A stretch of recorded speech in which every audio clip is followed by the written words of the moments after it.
You will hear a number of different recordings, and you will have to answer questions on what you hear.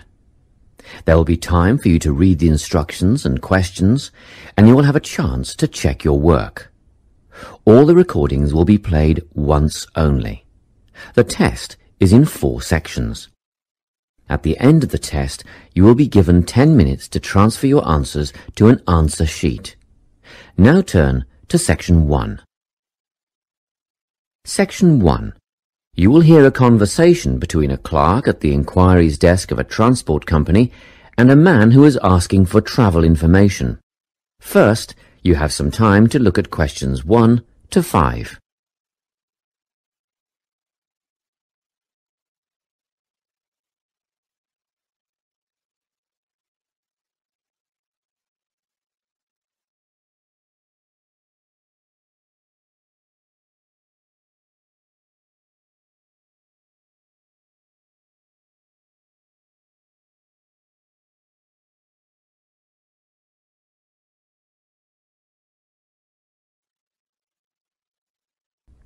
Now we shall begin. You should answer the questions as you listen, because you will not hear the recording a second time. Listen carefully and answer questions 1 to 5. Good morning, Travel Link. How can I help you? Good morning. I live in Bayswater and I'd like to get to Harbour City tomorrow before 11 a.m. Well, to get to Bayswater... No, I live in Bayswater. My destination is Harbour City. Oh, sorry. Right, so that's Bayswater to Harbour City. Are you planning to travel by bus or train? I don't mind, really. Whichever option is faster, I suppose. Well, if you catch a railway express, that'll get you there in under an hour. Let's see. Yes, if you can make the 9:30 a.m. express, I'd recommend you do that. Great. Which station does that leave from? Helendale is the nearest train station to you. Did you say Helensvale? No, Helendale. That's Helendale. What's the best way to get to the Helendale station then? Well, hang on a minute while I look into that. Now, it seems to me that you have 2 options. Option 1 would be to take the 7:06 bus from the Bayswater Shopping Centre to Central Street. When you get there, you transfer to another bus which will take you to the station. Or the second option, if you don't mind walking a couple of kilometres, is to go directly to Central Street and get straight on the bus going to the train station. OK. Which bus is that? The 792 will take you to the station. I guess the walk will be good for me, so that might be the better option. What time do I catch the 792? There are 2 buses that should get you to the station on time. One just before 9 o'clock and one just after. But look, at that time of the morning it might be better to take the earlier one, just in case there's a traffic jam or something. The 8:55 is probably safer than the 9:05. Yeah, I don't want to miss the train, so I'll be sure to get on the 5 to 9 bus. Before you hear the rest of the conversation, you have some time to look at questions 6 to 10.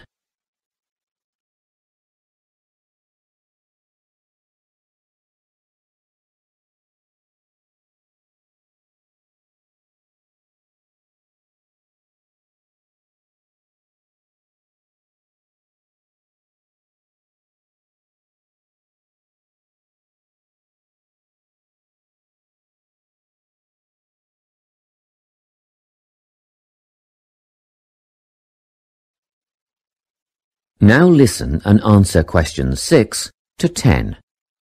By the way, how much will I have to pay in fares? Well, you can get a ticket on the bus for $1.80 cash, and you'll need $10 each way for the train. Wait, do you have a Travel Link card? No, but I can get one before tomorrow. OK, well that'll make it considerably cheaper then. The bus will cost $1.50 each way, and the train will be... The train to Harbour City will still cost $10 because you'll be travelling during peak hours in the morning, so no savings there, I'm afraid. However, if you could come back at an off-peak time... What does that mean? Well, if you could start your return journey before 5 p.m. or later than 7:30 in the evening... Actually, I wasn't planning on coming back till at least 8 o'clock anyway. Oh, in that case, you can make quite a saving if you use your travel link card. You did say you were planning to purchase one, didn't you? Yes, I'll pick one up later today. Good. That would mean your return train journey would only cost you $7.15 with your card. Thank you. Is there anything else I can help you with? Actually, there is. Do you know if I can use the travel link card on ferries? If you're thinking of the Harbour City ferries that go back and forth between the North and South Bank, those are the commuter ferries, then yes. A one-way trip costs $4.50, but with your card you'd make a 20% saving and only pay $3.55. So $3.55 for the commuter ferry. What about the tour boats? You mean the tourist ferries that go upriver on sightseeing tours? No, they only take cash or credit card. They're not part of the Travel Link company. Oh, I see. I don't suppose you know the cost of a tour? In actual fact, I do, because I took a friend on the trip upriver just last week. We decided on the afternoon tour, and that was $35 each, but I understand that you can do the whole day for $65. Thank you. You've been a great help. My pleasure. Enjoy your day out. That is the end of section 1. You now have half a minute to check your answers.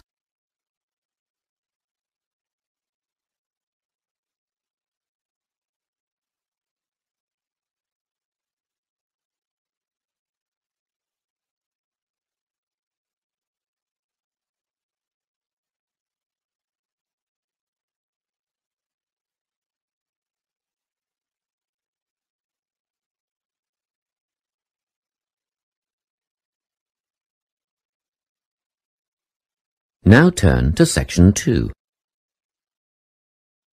Section 2.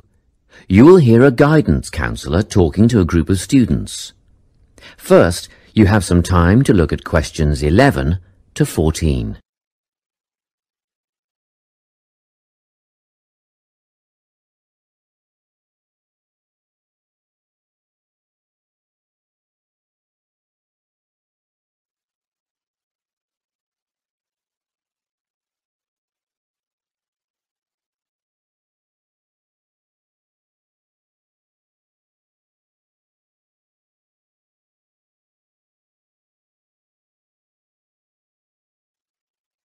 Listen carefully and answer questions 11 to 14.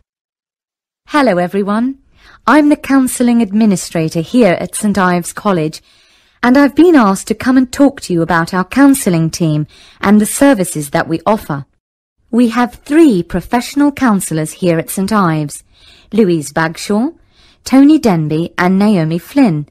They each hold daily one-on-one sessions with students, but which counsellor you see will depend on a number of factors.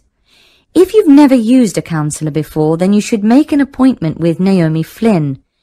Naomi specialises in seeing new students and offers a preliminary session where she will talk to you about what you can expect from counselling, followed by some simple questions about what you would like to discuss. This can be really helpful for students who are feeling a bit worried about the counselling process. Naomi is also the best option for students who can only see a counsellor outside office hours.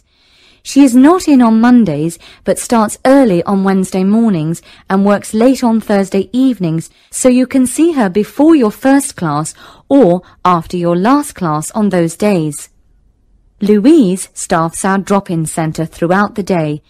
If you need to see someone without a prior appointment, then she is the one to visit. Please note that if you use this service, then Louise will either see you herself or place you with the next available counsellor. If you want to be sure to see the same counsellor on each visit, then we strongly recommend you make an appointment ahead of time. You can do this at reception during office hours or by using our online booking form. Tony is our newest addition to the counselling team. He is our only male counsellor, and he has an extensive background in stress management and relaxation techniques. We encourage anyone who is trying to deal with anxiety to see him. Tony will introduce you to a full range of techniques to help you cope with this problem, such as body awareness, time management, and positive reinforcement. Before you hear the rest of the talk, you have some time to look at questions 15 to 20.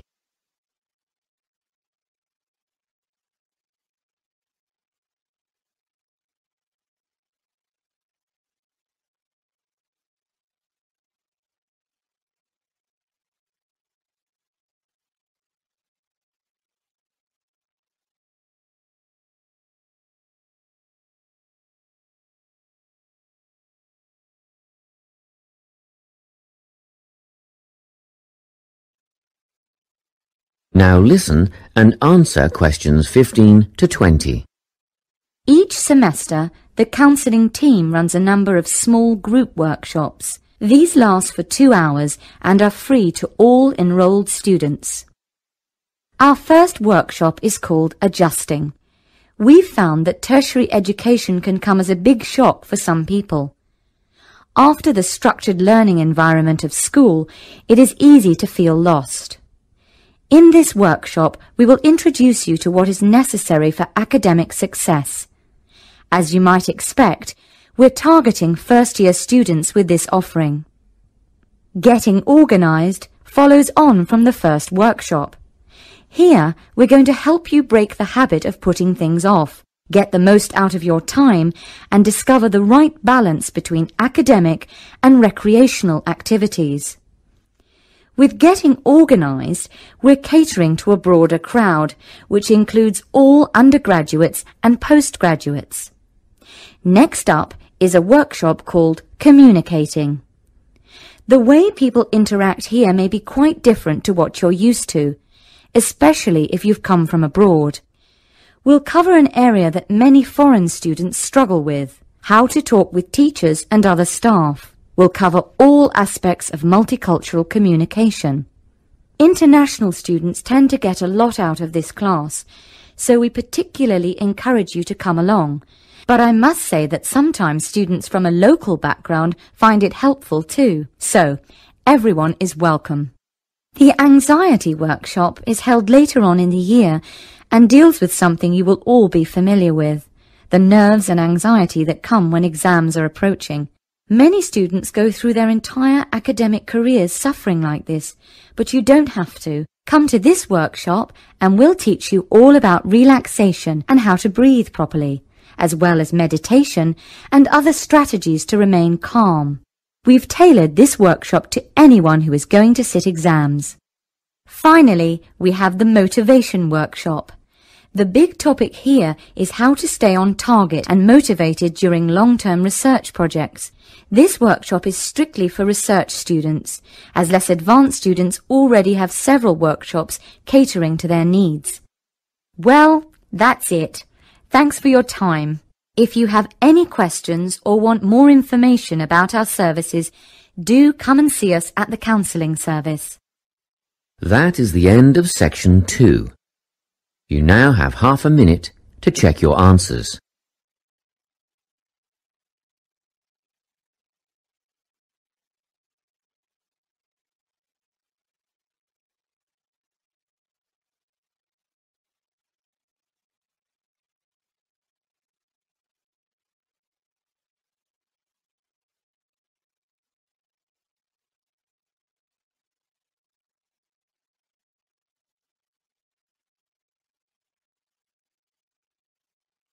Now turn to Section 3. Section 3. You will hear a conversation between a tutor and 2 students who are preparing for an English literature test. First, you have some time to look at questions 21 to 24.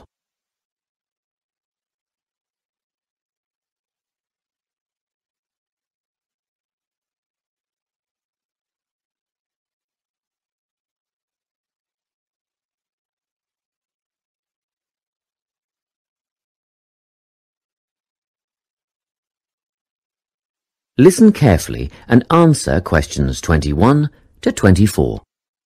Hello, Lorna. Ian. Glad you could make it. You're the only two who put your names down for this literature tutorial, so let's get started, shall we? I want to run over some aspects of the novel The Secret Garden with you before the test next week. Be sure to take some notes and ask questions if you need to. Hey, Lorna, have you got a spare pen? Sure, here you are. Okay, so the story follows two key characters. You should refer to them as protagonists, who go by the names of Mary Lennox and Colin Craven. The story is set shortly after the turn of the 20th century, and the narrative tracks the development of the protagonists as they learn to overcome their own personal troubles together. That's quite a common storyline, isn't it? Yes, you're right, Lorna. So what can you tell me about the character of Mary? Well, in the beginning, she is an angry, rude child who was orphaned after a cholera outbreak and forced to leave India and move to the United Kingdom to her uncle's house in Yorkshire. That's right. And there she meets Colin, who spends his days in an isolated room, believing himself to be permanently crippled, with no hope of ever gaining the ability to walk. The two strike up a friendship, and gradually learn, by encouraging each other, that they can both become healthy, happy and fulfilled in life. Will we need to remember a lot of these details for the exam? Just the basic outline. Examiners don't want to read a plot summary. They know what the book is about. Focus on narrative techniques instead, such as point of view. What's that mean? It's all about how we see the story. This story, for example, is written from the perspective of what is called an omniscient narrator. Omniscient means all-knowing. So, as readers, we get to see how all the characters feel about things, what they like and don't like, and what their motivations are in the story. Before you hear the rest of the conversation, you have some time to look at questions 25 to 30.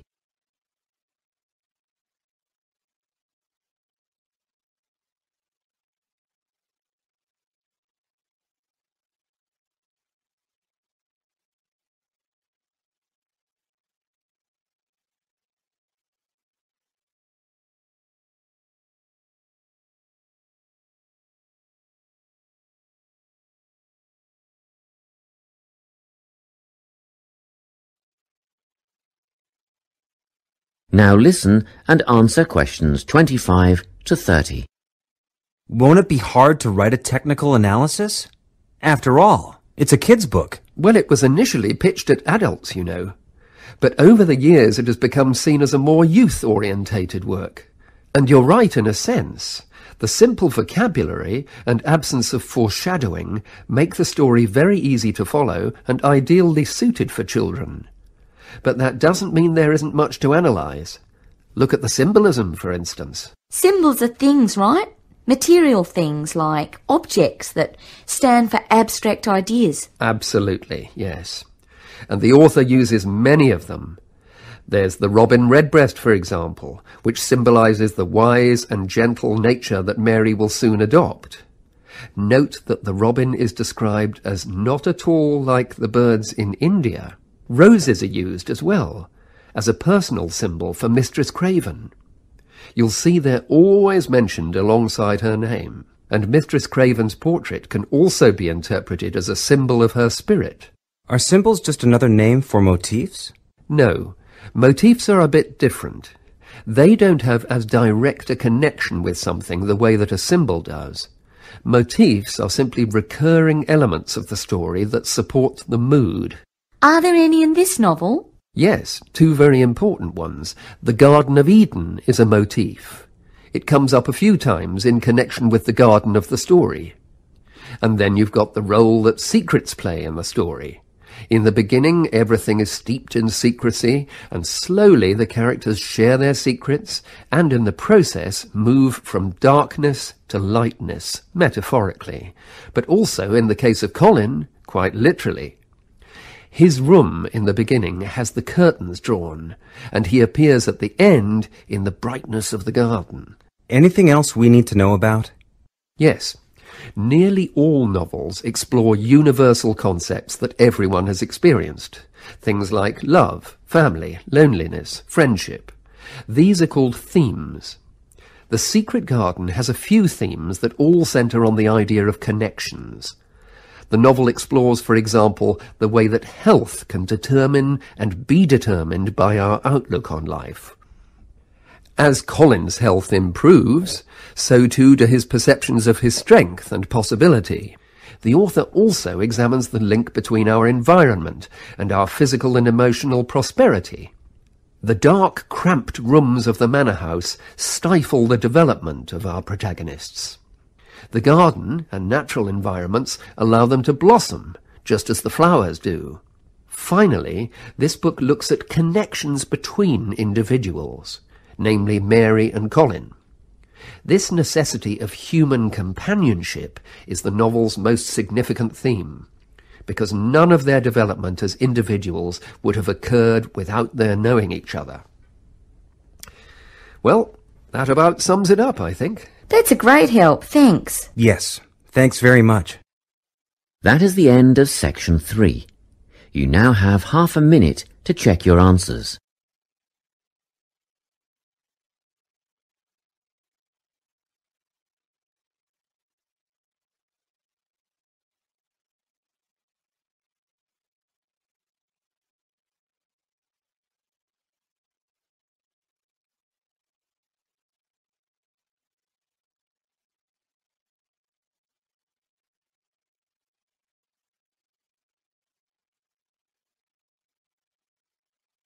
Now turn to Section 4.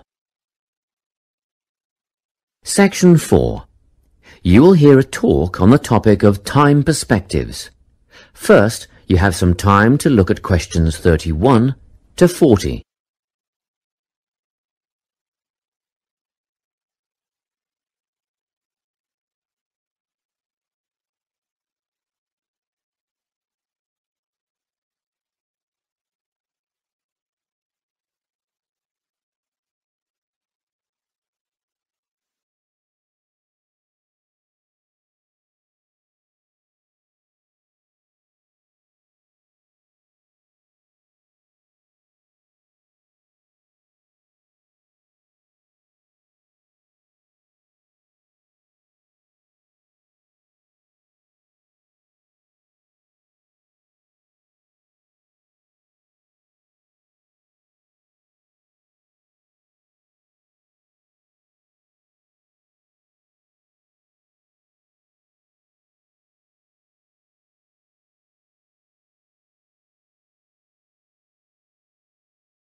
Listen carefully and answer questions 31 to 40.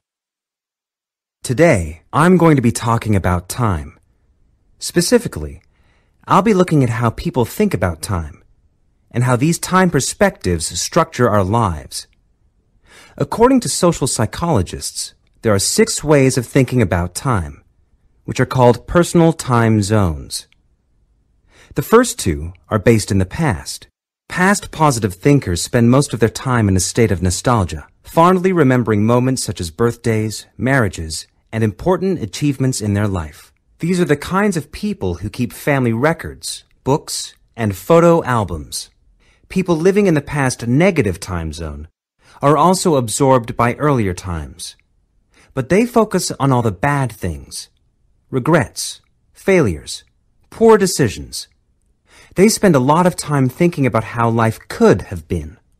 Then, we have people who live in the present. Present hedonists are driven by pleasure and immediate sensation. Their life motto is to have a good time and avoid pain. Present fatalists live in the moment too, but they believe this moment is the product of circumstances entirely beyond their control. It's their fate, whether it's poverty, religion, or society itself. Something stops these people from believing they can play a role in changing their outcomes in life. Life simply is, and that's that. Looking at the future time zone, we can see that people classified as future active are the planners and go-getters. They work rather than play and resist temptation. Decisions are made based on potential consequences, not on the experience itself. A second future-orientated perspective, future fatalistic, is driven by the certainty of life after death and some kind of a judgment day when they will be assessed on how virtuously they have lived and what success they have had in their lives. Okay, let's move on. You might ask, how do these time zones affect our lives? Well, let's start at the beginning. Everyone is brought into this world as a present hedonist. No exceptions. Our initial needs and demands, to be warm, secure, fed, and watered, all stem from the present moment. But things change when we enter formal education. We're taught to stop existing in the moment and to begin thinking about future outcomes. But did you know that every 9 seconds a child in the USA drops out of school? For boys, the rate is much higher than for girls. We could easily say, well, boys just aren't as bright as girls. But the evidence doesn't support this. A recent study states that boys in America, by the age of 21, have spent 10,000 hours playing video games. The research suggests that they'll never fit in the traditional classroom because these boys require a situation where they have the ability to manage their own learning environment. Now, let's look at the way we do prevention education. All prevention education is aimed at a future time zone. We say, don't smoke or you'll get cancer. Get good grades or you won't get a good job. But with present-orientated kids, that just doesn't work. Although they understand the potentially negative consequences of their actions, they persist with the behavior because they're not living for the future. They're in the moment right now. We can't use logic, and it's no use reminding them of potential fallout from their decisions or previous errors of judgment. We've got to get in their minds just as they're about to make a choice. Time perspectives make a big difference in how we value and use our time. When Americans are asked how busy they are, the vast majority report being busier than ever before. They admit to sacrificing their relationships, personal time, and a good night's sleep for their success. 20 years ago, 60% of Americans had sit-down dinners with their families, and now only 20% do. But when they're asked what they would do with an 8-day week, they say, that'd be great. They would spend that time laboring away to achieve more. They're constantly trying to get ahead, to get toward a future point of happiness. So, it's really important to be aware of how other people think about time. We tend to think, that person's really irresponsible, or that guy's power hungry. But often, what we're looking at is not fundamental differences of personality, but really just different ways of thinking about time. Seeing these conflicts as differences in time perspective, rather than distinctions of character, can facilitate more effective cooperation between people and get the most out of each person's individual strengths. That is the end of section 4. You now have half a minute to check your answers.